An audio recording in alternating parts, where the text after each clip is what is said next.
Brahman and Brahman. I think this is the third episode, right? Episode 3. Episode 3. Giving the Yeah. people more what they want. How you doing, bro, Brahman? I'm doing good. You know, it was a great week. We had the super full moon there, the flower moon. Yeah, we did. That's a pretty. Tell me what's going on with me, that. What was you feeling with that? Well, the super full moon only happens a couple of times every year. And, the moon, most of the time, is the same size in the sky. Actually, the sun and the moon are the exact same size in the sky, roughly, when you look at them, even though they're completely different sizes. Like the sun is gigantic compared to the moon. But a super moon is where the moon actually appears bigger in the sky, and it's actually brighter. So, that's basically the definition, and it only happens a couple of times a year. And I'm one of those guys that's really sensitive to spiritual energies, forces that control us, that are beyond our knowledge or our vision. And I really feel like the moon does play a bit of an effect on human beings, some more than others, because we know that the moon controls water in the oceans. It controls the tide, moves the water back and forth. But we have water inside of our bodies. Yeah, 70-90% of our bodies are water. Yeah, so undoubtedly the moon is affecting the water in our bodies somehow. But just from my personal research of studying the moon for many years from now, it impacts me in the way that I feel, my mood. Generally, I will stay up a little bit later or not be able to go to bed. I may feel waves of bliss. Sometimes it can bring a bit of a negative vibe or whatnot. But if just you take a look at whenever the full moon is on your calendar every month, and you just have a little bit of an observation the couple of days before and after on the people around you, soon you'll start to notice that people begin to behave differently around full moons. Like people don't turn into werewolves like they show in the movies, but you'll notice it does have an effect on you. So for that, it was a little bit more of a spiritual week for me than most. Oh, definitely. Yeah, I had a friend that used to work at a senior living center or like a nursing home, and Yep. they said the older adults would be kind of really revved up and just acting a little bit strange during the full moon. So I definitely believe there's something into that. Uh, like you say, I don't know if it's the werewolf extent. I was actually a little bit under the weather a little bit yesterday, so I'm Really? not sure if as much as I noticed. I think I just needed some rest. I didn't get enough rest, but I've been working like crazy. But or it could have been the full moon, just lowering your energies down a little bit lower. You never know. Pay attention next time. Yeah, next month. It could have been because I normally I can work. I can wake up at I'll go to bed like 1 o'clock. I might wake up at 3 or 4 and just roll. And that was the only day, actually, that day that you messaged me was the day that I slept in. I slept in. I don't know what time I even slept into. There you go. So maybe you possibly did have a little bit of an effect there. So it's for you to chime into next time. I'd circle the full moon on your calendar and just kind of. I wasn't ripping my shirt off though. No. Okay. But although the lady might like that, that might be something to look off into during the next full moon, is to play the werewolf. And there you go. She might start circling it on her calendar. Yeah, no doubt. So how was your week?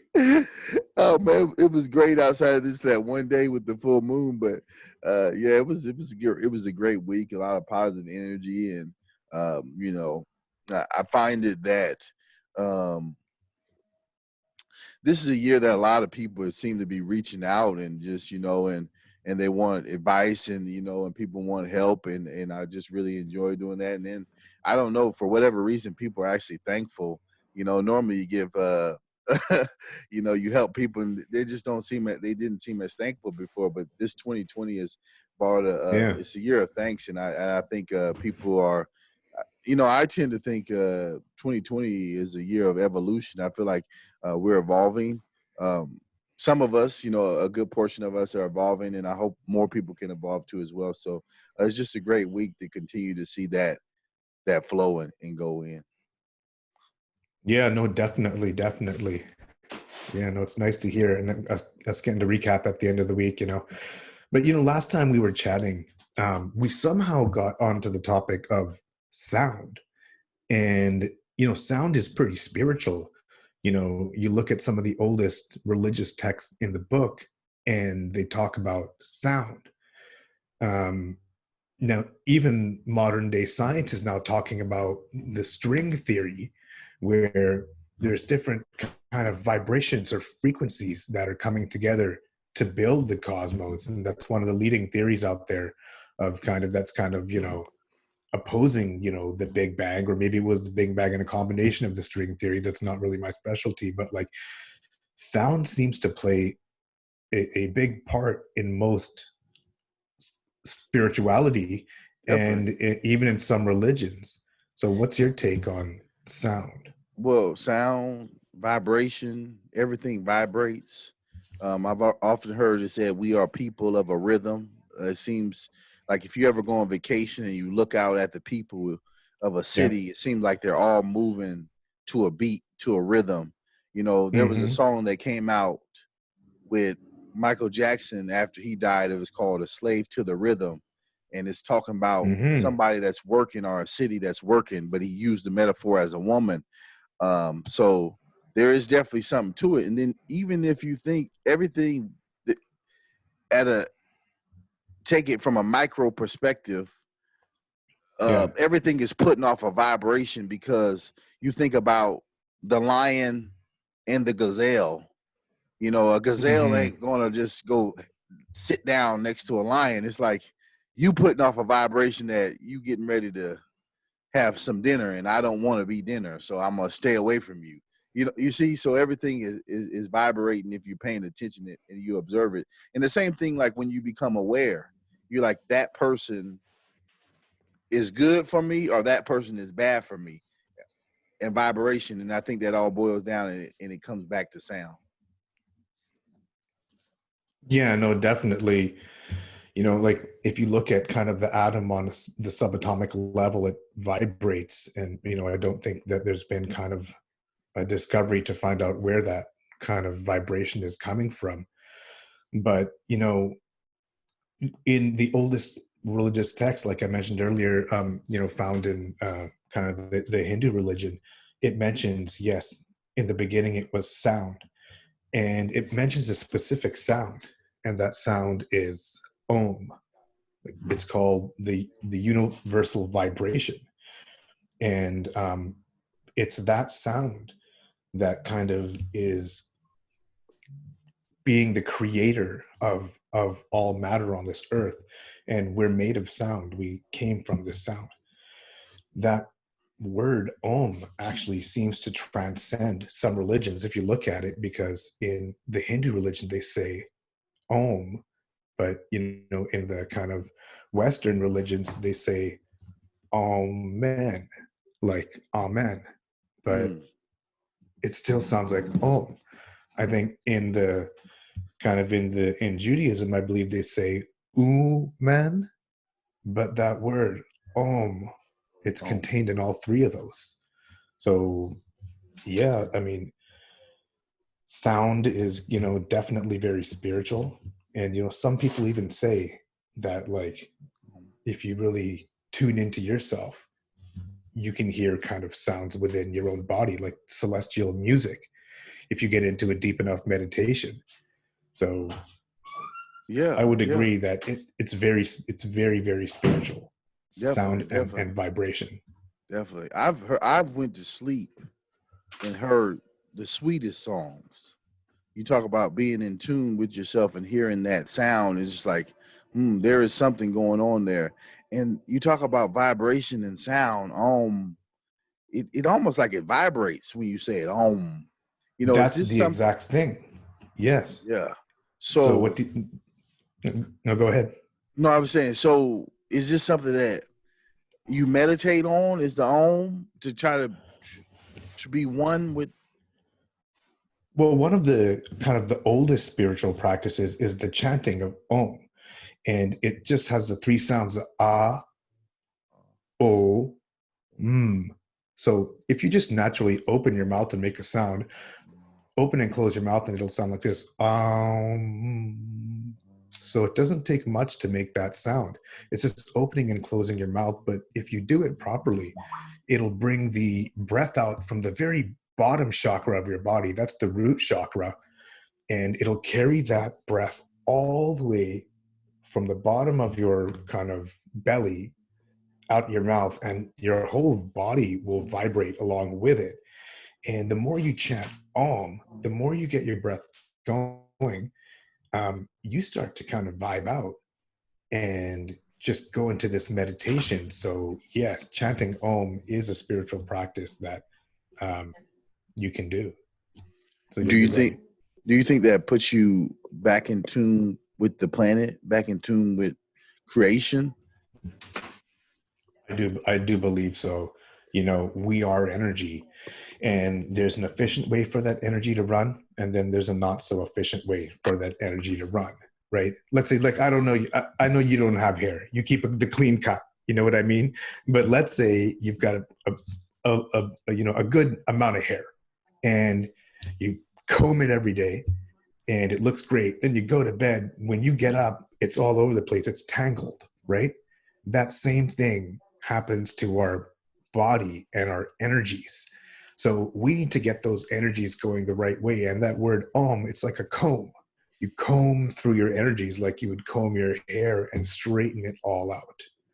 And just a little bit of Om chanting, let's say 21 times in a row might be a really good way to just straighten out those energies. It's a great spiritual practice, and you can go deeper. I mean, you can use Om to kind of get on that infinite level if you master it.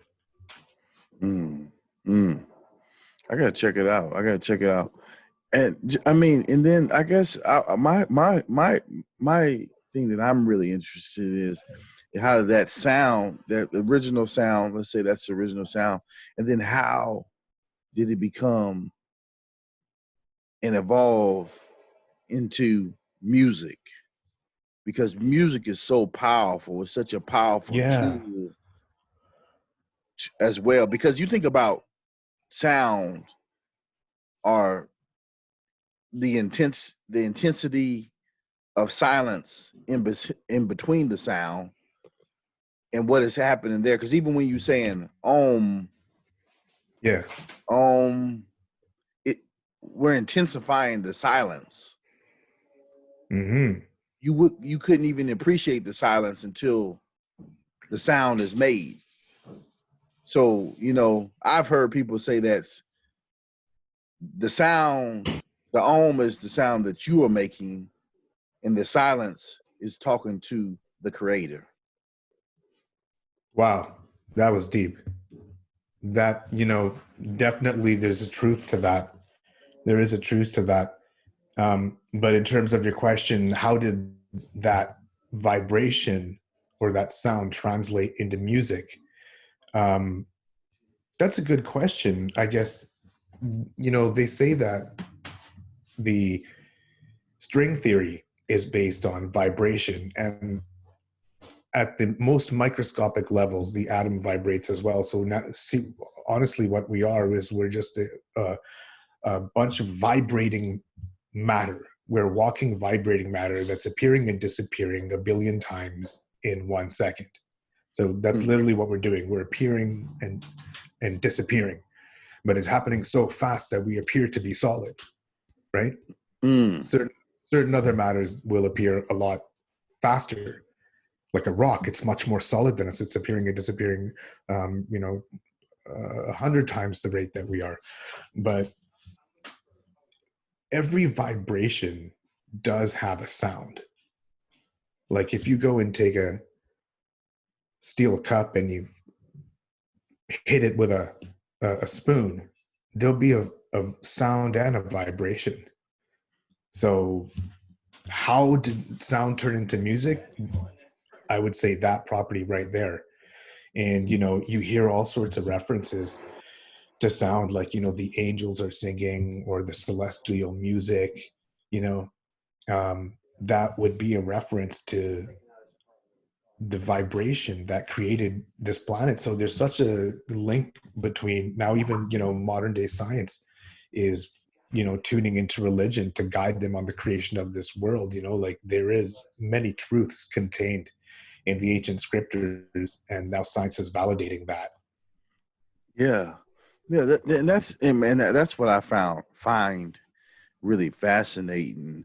How many of these ancient scriptures are just right and exact?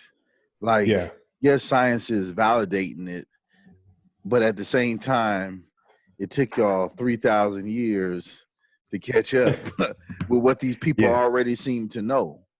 You There's no know, new information out there. We're just proving it in different ways. there's nothing new under this sun, is there? No. For all we know, So, the Egyptians were way more advanced than us and had Wi-Fi and helicopters and whatever those hieroglyphics show that they won't exactly tell you about. yeah, well, even with the atom, which they give credit to someone else, the Egyptians were the Yeah. first one to bring that forth too as well, you know, with the atom and the soul with the 9 parts. And then Mhm. even with the Om, it's interesting because there was an Om priesthood, but we're not going to go off into that in this show. Yeah. Maybe we'll say that for episode 2 because that's a good one. Um, Got you. so yeah, a lot of this knowledge was on the planet, but why are we just now coming back to it? Because I mean, and I guess I'll answer that myself. I think that past generations have been more in tune with the creator than we are. Just like we talked about the first episode, so many distractions. So now you need to try to we fall away and then we try to prove something. We try to fact find, but if we just felt it and we just lived in it, it already is. We would just know. Do you agree with that? I do agree that there's a universal knowledge out there, and why we've come so far away from it. Well, that's a really good question. I mean, what Because I they can say do. is we're living in the infinite moment. There is no past, present, or future, and it seems like history just keeps on repeating itself again and again. And I do believe that past civilizations had technologies that may have been more advanced than what we have. When you Yes. talk about who's to say, ancient magic didn't exist, it didn't exist. Somebody figured out electricity and how to shoot a lightning bolt Yeah. out of something. We don't really know all of that. You know what I mean? Mm. But you Yeah. know that's why we study religion, that Yeah. because maybe we can't take everything for um word for word, you know what I mean, but there are Yeah. truths in every religious text, and Definitely. that's why they're so popular with people even today. Well, one of my questions I like to ask people is, how would you tell somebody something in the future Yeah. that was complex? You see, sometimes you read in these scriptures and people don't really study the scriptures, so they can try Yeah. to say that's not it, that doesn't make sense. But sometimes you have to peel back the layers to really even understand what you're dealing with and what they're trying to tell you, and what somebody that wrote this 2,000, 3,000, Yeah. 10,000 years ago is trying to, in the message that they're trying to articulate to you with certain principles that might seem unbelievable to you if you think in a modern mind. Yeah, no, definitely. It's a balance, between relying on the old scriptures and kind of meditating on the information within. um Definitely religion is a guide for morality, um, of what you can and can't do. Nowadays, seems like we're guided more by the law and politics. Especially in topics like abortion, where religion may have one point of view and the law may have a different point of view. So, how to get that message across to the modern day um, person is to just write simple information, and know that when it's read enough, when it's meditated upon with that infinite knowledge within, that you can kind of reveal the truths within that text. I think it rides on morality because we're at that level. But if we were at a level where we could actually begin to climb and get into the spirituality part of it, then we would get that. But that's the level that we're at. So that's all it seems that the masses of us are getting, in my opinion. I do. Yeah, no, I do agree. Spirituality is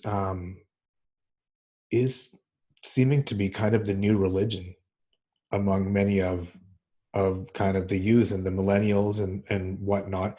And I guess that would be not really being tied down to any religion. Like I've heard you say that you're a big follower of Jesus, but not necessarily, you know, a part of any one religion. Would that be true? Am I incorrect in saying that, or Yeah. do you associate with a religion, or do you just consider yourself to be, Well, Jesus I Christ? think Like, I think too, because Jesus taught certain things, and when he went to the temple, he chased the money changers out. And then if you look at most of the time that Jesus is teaching, he's not even in a church. yeah, But you know, so I want you to take all that in, but I just said right there, that little bit that I just said, and there's a yeah, lot in that context. And if people no, go study yes, that scripture he said, then it is what it is, to get a real understanding of it. And I think that um, anybody that wants to do the work of whatever you subscribe to, Buddha, Muhammad, Jesus, you need to get out into the wilderness. You need to get out amongst all people and then do that work. Or we can stay stuck on morality when you should know how to really. It should be already embedded in you how to be a human being. If you're in tune with the Creator, everybody's gonna have their ups and downs. Nobody's perfect, if you are. but there's certain things that you should be in tune with. But I feel like we're so out of tune with what is, like, even like you say, the millennials are taking on spirituality. Yes, in a sense.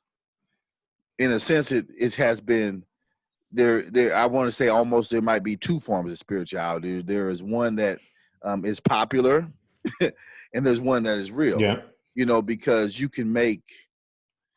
Um, I always say all things in moderation. You can make anything uh, religious, opposed to the actual individual walk in the building of mankind, which it should be this individual walk, so you can build up yourself, so you can build up everybody around you, so you can be one, so you can flow, so you can do whatever it is that you came to do. So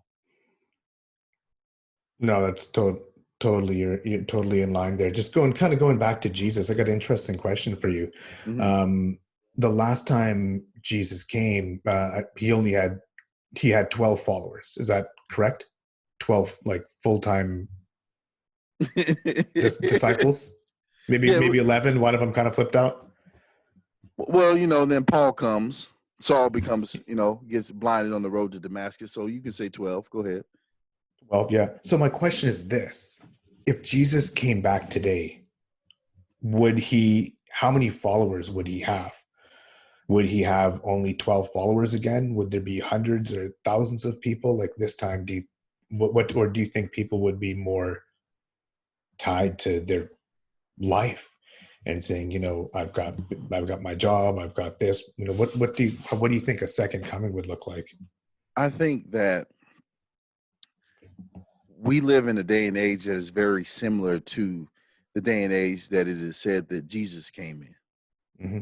right? So he would face the same issues. Yeah.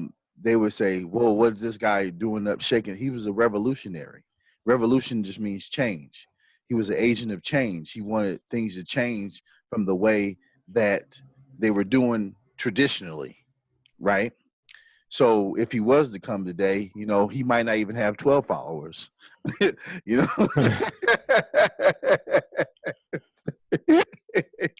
Well, I've got a mortgage to pay. You know what I mean? I can't follow Jesus around here and there. You've got a cell phone bill and a MasterCard and a car loan, See, you but know? but those are the things that bind us to this physical world. Yeah. Because when the rich man approaches him and asks, "How does he be good?" and he said, "Why do you ask me these things?" You know, as if you don't know how to be good. Because that, just like I say, that's you should naturally know how to be good. You know, you were created by the good one, God. Yeah. You know, so and then he asked him again. He said, "Give up everything you had." And then the rich man goes away pouting, the young rich man, and he said, "If he would have gave up everything he had, I would have blessed him 700 times 77." So these physical things are what holds us up from rising on a higher spiritual level.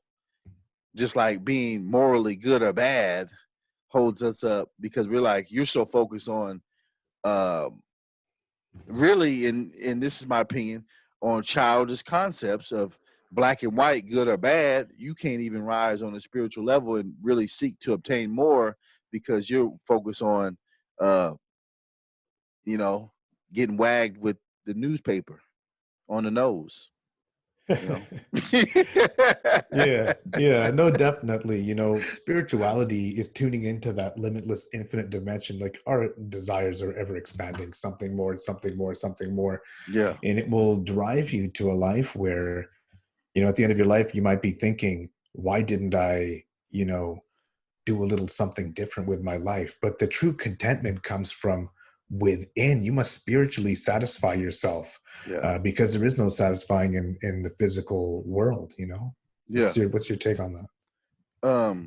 There's a movie on that, and I forget what it is. There's two movies, and the guy died. He gets to come back. They take his consciousness, and they put it in a young body, and he comes back, and he's doing the same stuff. You know, he's partying, he's chasing women, but it just makes you think. It's like, oh, okay, he's coming back. Why would he even come back to do the same thing over again? Then at the end of the movie, he goes to his daughter, make things right with her, and then he's ready to die. You see, he sets So all he his did affairs, something. so he makes all his affairs miles by the end. But before that, he was, Couldn't control his just desires. desire, which is a hurdle for all of us to jump over. But what is that ultimate legacy? I guess what is that ultimate purpose? Like you talked Exactly. about during that first show. Like, why are we here? Are you just here to buy a bunch of cars? Yeah. And I mean, because let's say years pass by, fast forward your life and say you be sitting up on that bed and be like, man, I wish I would have did something with my life. Like, how many people die satisfied and say, hey, when I die, when I lay on My my grandma deathbed, did. yeah, She yeah, spent all of her life within the family, and so mm, many grandchildren, was loved infinitely by everyone. yes, yes, She was wishing us well on her deathbed. wow. She's like, hey, Yeah. I'm out of here, peace. Yeah. She's like, she's like, Exactly. She said, she's "Don't like, cry when I'm gone. You've got to just make sure you have fun, kids." just And I was Obi-Wan like, Kenobi. "Wow." I'm only Yeah. gonna get stronger. So kind of That's what what. that tells me is like, sorry, but being on, you know, that a satisfying life is being around others and being loved by others. Yeah, Really. It's no yeah, car or no business or no billion man, dollars that are going to do yeah. that for you.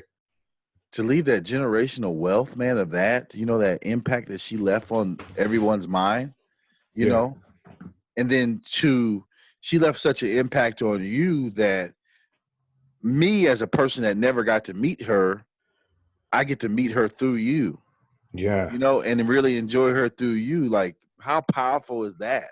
It's You know? that's, you know, the evolution or the continuation of physical human beings as we see them in other physical human beings, not just physically, but their spirit, emotion, knowledge. You know what I mean? A little bit of it stays with us, you know? Yeah, it Yeah, definitely no, does, and absolutely right. it's such a beautiful thing, and that's real wealth, man. When you can impact somebody's life in a positive manner.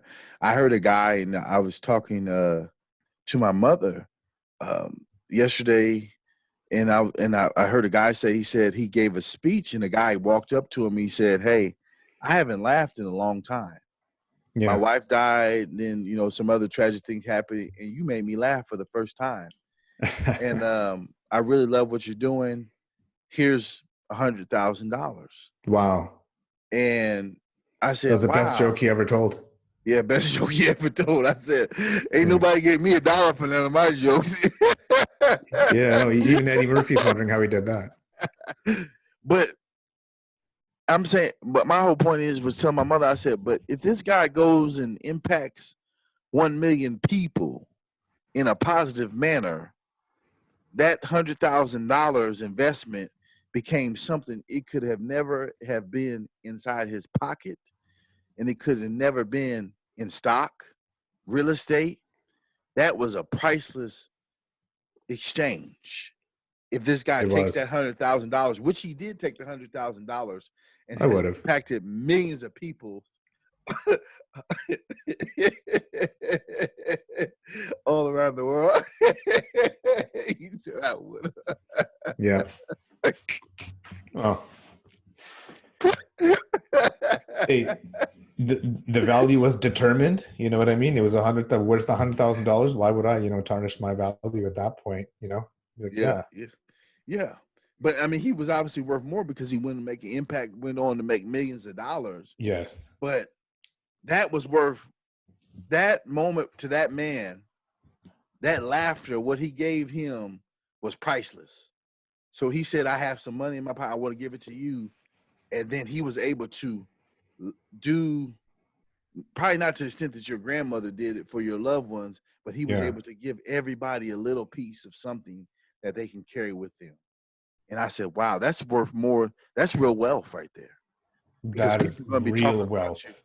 after you leave the planet. When you impact this planet the right way, like you say, people, you're going to leave your mark. You're going to leave your Yeah. mark. The only ones that we remember are the ones that helped others. Yeah. Right? Like, I live in a really Buddhist community here. And I mean, I'm not a Buddhist myself. I mean, I respect Buddha. He's a great man, the only statues you see are the ones of Buddha. You don't see statues of, like, former athletes or like Hollywood stars around here. You know what I mean? And even the paintings, you know what I mean? Once of, Jesus or you know what I mean, Einstein or Gandhi, people who truly, Nelson Mandela, people who truly made an impact on this world are the only ones that are going to be remembered. And that's the only thing that would kind of, for me, I'd be content on my deathbed if I made a contribution to humanity, like the gentleman that I just kind of mentioned there. Yeah. So materialism, yeah, it's not spiritual. We're here to contribute. We're here to find our unique gifts. And that's the whole process of self-discovery. How can I peel back those layers, find my unique gifts, make my contribution to advance society, right? Yeah. Well, and I mean, and you can only find it by contributing. Oftentimes when we meet other people and we create relationships with other people, that's when we truly get to better understand ourselves. Like a drill that is done in business sometimes when we're trying to see what direction to lead a person into, say, hey, what are you passionate about? I don't know. Well, describe yourself in 5 words. I don't know. So what's the next thing we tell them? We said, go ask a friend. Because that friend or that somebody that you have a relationship or somebody close to you can be a reflection and show you who you are. And that's the power of building positive, loving relationships, is that it helps you manifest who you truly are. Absolutely. You know what I mean? A different perspective is enlightening. Your own perspective obviously is what you ultimately want to rely on, but the collective conscious, we're stronger because of how we can work together, human beings. It's the reason that that we are the dominant kind of life form, is because we cooperate, we work together. People work together, people in cities, different countries. This whole COVID-19 situation's got the whole world working together. But absolutely correct. Other people bring out the best in us and allow us to kind of meditate on ourselves. You know what I mean? We need something to bounce our energy off of and see Yeah. what was the rebound like. Yeah. Yeah. I think that's why it's important to put off the right vibration so that the right vibration is drawn towards you. You know, Law of what type of attraction. what the law of attraction? What are you putting out? You know, you ever Yeah. find somebody that everything in their life is jacked up? They be like, this happened, this happened, this happened. Yeah. Well, let me tell you the common factor, the common variable in this equation is you. You know, what type of frequency are you on? Mental frequency are you on, and what are you putting out? You know. Yeah. Yeah, no, definitely you want to be vibrating at the highest possible frequencies, and earlier on we were talking about how the whole universe is vibration, and we are that vibration too. You know what I mean? So what can I do to like get my vibration in a point where I'm vibrating at the highest frequency possible and other people recognize my vibration and I draw them towards me, right? Like ultimately, that's how the law of attraction works. You're vibrating at this high frequency, other people pick it up. Now you're associated with them. And, that's kind of like the universe's way of giving you what you want through this law. But, Yes. how you get there, that's the spiritual process, and it's going to take a little bit more than some om chanting Yeah. to be vibrating at the highest frequency, Yes. Speaking more about vibration and sound, we were talking kind of about everything moving in circles. In 1974, I believe, the scientist Benoit Mandelbrot proved the existence of something called fractals. And fractals are this: it's that every solid or physical form has a vibration. So I'm not sure how he did it, but he took the vibration of these objects. And once he got the vibration, he ran it through a machine and it actually created a physical printout of Mm. what that vibration looked like. And the results were phenomenal. They were works of art. They're very geometrical. They were these repeating patterns where one pattern was actually a copy of the whole. You would have to see it. You would have to Google fractals. And some, have gone to call them the thumbprint of God or the fingerprint of God. You know what I mean? So these things, have you ever seen a pattern that like when you look inside of it, it's actually the entire pattern inside the pattern? And you're like, wow, that's just that one piece makes the entire pattern, right? So that's what it is. It's a vibration printed out. And one of these vibrations, it kind of looks like the Buddha statue. So, my point here is that we see these physical um, structures, and somehow beyond a intelligence that we're not sure of, we see these patterns inside these objects, these fractals, and based on that we view them as beautiful or not. And even in the artwork that we do, we like recreate these fractals that we've seen in these objects. We draw those shapes and they appear beautiful to us. And the fractals as well contain vibration, so we're always exposed to these vibrations that we're hearing that we may or may not emulate when we're making music or whatnot. But you know we talked about how the universe was made of sound and vibration. Now you can prove it, and that vibration has a certain beauty to it as well. So might be an explanation for why we think certain things are beautiful, or where our kind of creativity comes in recreating these fractals that we're seeing without even knowing it. Yeah, yeah. I mean, man, you know, when we get off into the music, maybe Yeah, episode those. three part of that, because the music is universal too. You talk about a universal sound. You could play a song in Yeah, America, India, Africa, China, and people will vibe out to that song. You know, so that yeah. connection, so that sound. I'm just using music as an example because it's an easy one for people to understand as far as that connection and that sound. Yeah, no, absolutely. Well, if you look at it, since we're vibrating, we're actually made from sound ourselves. So here, the entire universe is made of sound and vibrating on one frequency. Here, we're made of sound, where all these little vibrations put together to make one big vibration. And, somebody once asked me, why do we dance? Like, what makes us physically want to move around the way that we do in the beat of the music? Like, why does that happen to us? And, it was, not sure which kind of spiritual leader or guru or text I read this in, but, and it makes sense to me. The explanation is, or was, that we are all these different geometries of vibration. And when you hear a sound or you hear a piece of music, anytime that particular vibrational geometry aligns itself with the vibrational geometry in our body, it's like a match. And then we feel ecstasy as a result of that. So it's just two things that are vibrating on the same frequency and causing them to be in sync together. You know what I mean? Like how magnets will kind of pull or whatever. Yeah. So just taking that sound to just, the music to the spiritual level, right? That music, we might have to do that next episode of music, because music is just, it's just so, it does something, man. It just takes you to a whole different dimension. That movie, Guardian of the Galaxy, have you seen that? Yeah, Marvel. And he's playing, remember, every time he played that music, he was just on a whole different plane, and then that silence, the whole movie was really silent if you went to the theater.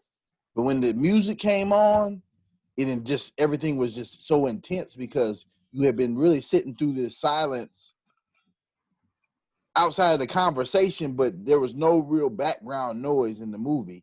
And then when they played the song, you was like, oh man, that's the jam. But he had tapped into something. He'd be dancing, he'd be in a whole different dimension. And that happens if you ever are listening to music and chilling out, working out, making love, whatever you're doing. If you get into that music and that muse, you go to a different dimension. Why is that? What is this sound doing to your body? Yeah, exactly. Yeah. Well, when you're listening to music, and I know you want to cover this next episode, but like, you're not thinking, you're just being. We talked about not being in your own way, not removing all obstacles, being in that infinite level, right? Yeah. So that's when music is the easy way to kind of get into that infinite domain, one that actually affects your vibrations. And now you're just being, it's a powerful just state. being. It's just a powerful thing. Yeah. Man, if ever we could just be as the tree, if ever we could just be as the bird that just flies and flows in the wind. We could, but life has so many distractions. Man. You've got to go do this. You've got to do that. You've got to take care of the kids. You've got to go get the grocery shopping. You got to go to work. You've got to pay a mortgage. There's only so much time left to be. Right? That's the struggle. That's a struggle for most people. Maybe not particularly ourselves. We're a little more in tune with it. But to anybody who thinks that way, I challenge you to figure out, put some time aside for yourself, to the point where you're not, you're in that kind of different dimension. You're out of the mind, and you'll find out all of a sudden you're going to have so much more time in the day. It makes more time. You know what I mean? When you're using that spiritual energy rather than just running on physical alone, it's that assistance. It's this, that secret formula. It's, the spiritual power that fuels you. Yeah. So you're gonna feel so much better. You gave us a good little tool last time to do that too as well, and I'm gonna give one this time. It's just creating that morning ritual and being intentional about a morning ritual. So doing something every day that's going to help you get to a different level. I like doing personal development in the morning. I like listening to podcasts, something that's just for me that I want to do. This show, absolutely. I want to do it. So it flows. There ain't no work to it. And everything I do, I don't like to work, Yes, I'm a businessman, but I don't like to work. I like to do what I love to do. I love to help people. So you need to get that ritual in the morning and do something and listen to something and plant some seeds inside your mind That's what it is. intentionally. Refresh the knowledge or refocus that energy. You know what I mean? Whether it's om chanting, whether it's visualizing, whether it's gratitude, reading and writing your goals, you're right. That morning time is where you've got to kind of reprogram that, just that conscious level of the mind that seems to get distracted by every little thing. You know, subconscious wants one thing, conscious mind is drawn to the other. Our goal is to just have some expression where the subconscious mind is able to take to kind of come into the now, just a drop of it if we can, Yeah. and stop letting this five senses dominate our life. Well, they say that's when our mind is in a state similar to hypnosis. It's first thing in the morning and when you go to sleep at night. So you could literally brainwash yourself in a good way, Yeah, or unbrainwash yourself more or less, uh, by getting that morning ritual and then going over those things again at night. You ever, exactly. and the same thing in academia, they teach you read it once, then go over again before you go to bed, and you got it. Then it'll program your subconscious mind. Yes, and then you got it. Now that's the best way to study. I just gave you a master secret to studying the test for the There young it is ones out right there, ladies and gentlemen. A master secret from the Exalted One right there. Studying the It's test. dropping knowledge. You be up there No, all I totally night agree. reading, oh, oh, and still Read fail. it right before bed. Read it in the Program the morning subconscious mind. and review it right before bed. And then the same thing with your goals, with your visions. First thing in the morning and then review. And then to build upon that, you need to keep that right in front of your face too. So if you got some goals and you got some ways that you want to see yourself and live in your life, you got to put it somewhere where you got to face it every day. You got to face that every day. You know, so if I got 5 goals, I'm going to put it on the mirror in the bathroom. I'm going to put it on the steering wheel on a sticky note. You know, I want to face that. I'm going to put it on my cell phone. Put it on your cell phone. Face that dog. You know, face the dog. You know, the cell phone is the best place to put it because how many times a day do you pick that up? So if you constantly, on my cell phone, I don't know if you can see it, it's a lion, but it says my only competition is me. You know, Yeah, that's a reminder. Don't focus on other people. Those are distractions. absolutely. There you go. That is a powerful tip from the Exalted One on this third episode of Brahman and Brahman podcast. Seems like we're probably wrapping it up right now. It's about that time. But Brahman, it's been awesome rocking it with you a third time here. Hey man, brother, it was a good one, man. That was a good one. That when you get to talk about sound and music, I feel like Yeah. we didn't peel back later. We got to cut the surface, but like I could see this being 3 or 4 part series with the sound because We got to save something for next episode, though. I'm gonna that's what I'm saying. We got to get deep into this music because you know why music make you do what it do, and Yeah, we are music. we are music. The celestial sound in a physical form. Yes, sir. Next episode. Next episode.